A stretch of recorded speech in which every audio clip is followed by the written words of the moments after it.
So I grew up in New York.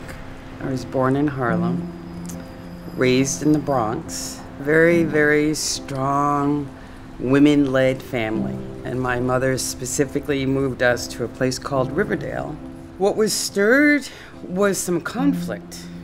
Here I was, living in Riverdale, and so for those who know New York, many would say, oh, that's not the Bronx.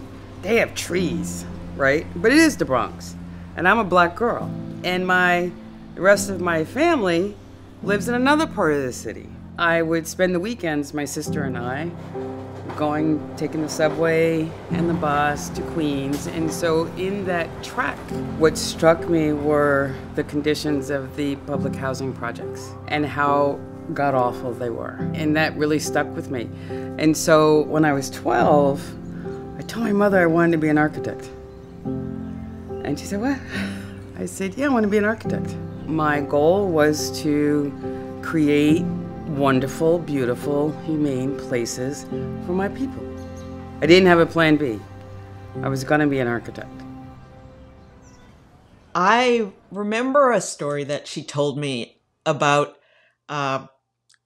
saying she wanted to be an architect at that very young age. And, you know, her belief that it can be the small things that can make a very big difference in people's lives. For Gabby, that translates to a cultural sensitivity to her designs. And it's hard to explain to someone who's not a person of color, or in Gabby's case, also not a woman, that those little nuances make such a difference. You know the community, then you know what they need. Architecture is about humanity. It's not an isolated, iconic building. It's got to be about humanity. I'll give you a perfect example, and it's on Destination CRENSHAW, an outdoor art and cultural experience here in South Los Angeles. And it was important to this client, and the client is the community, that the architects be black. Not only be expert in this kind of work, but represent them, represent their culture, their interest, and almost have a shorthand connection that gives them the trust. Because this community and many like it have been, you know, the recipients of negative gentrification, right? We know it's good for you. We're gonna just design it, we're gonna give it to you. We're not gonna ask you, right?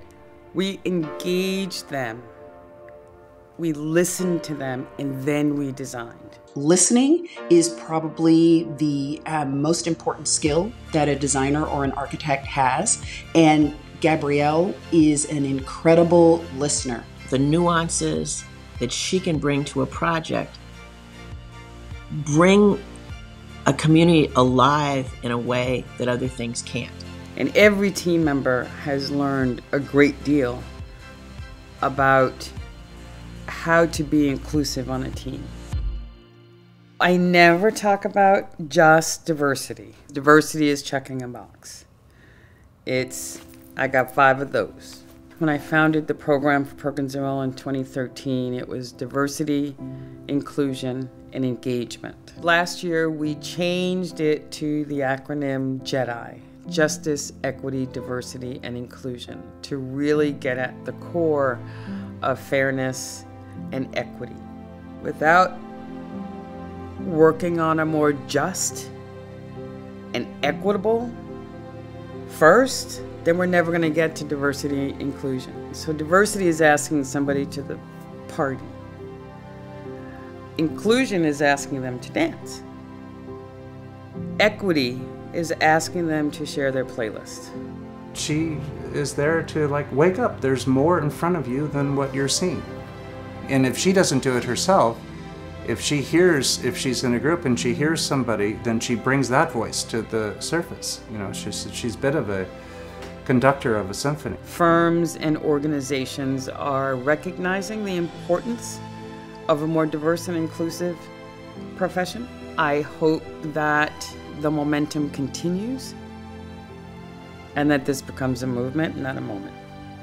One thing you know when you're doing something right, as Gabrielle is, if the world wants more of whatever you're doing, then you know it must be right. And what's amazing is it's not just the media that's interested in what Gabrielle is doing in our space, but it's our competitors are calling up to say, hey, will you come help us?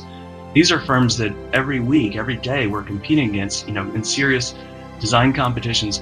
And they're saying, Gabrielle, come talk to our leadership. We need to figure out what we're doing right. When I think of her project that I think is the most special, it's not a building. It's how she is with young people.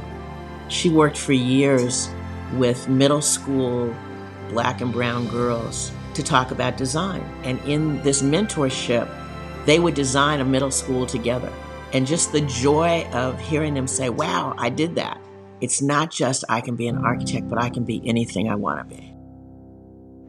Being a recipient of the Whitney Young Junior Award is probably one of my prized awards, largely because, I went back and I reread Whitney Young's speech. What he said was, the profession is not known for its attention to social and racial justice. It's known for its thunderous silence. I am proud that I'm not silent. And I didn't do it to get an award, but it's nice to be recognized and hopefully an example. I'll be an example for others on how they might not be silent. I think she's sort of the living embodiment of what it was that Whitney Young was imagining in 1968 when he spoke to the AIA. Not just by hammering it into people's heads, but trying to make them understand the importance and how much it benefits us all. It needs to be something that just becomes foundational. The legacy that she leaves for women that look like us. Claim your space. Just because you haven't seen us in these spaces doesn't mean that we can't occupy and excel in these spaces. If I were to talk to the 12-year-old me, I would say, you're gonna be the only one in the room for a bit, but not forever. There's a place for everybody. It's time.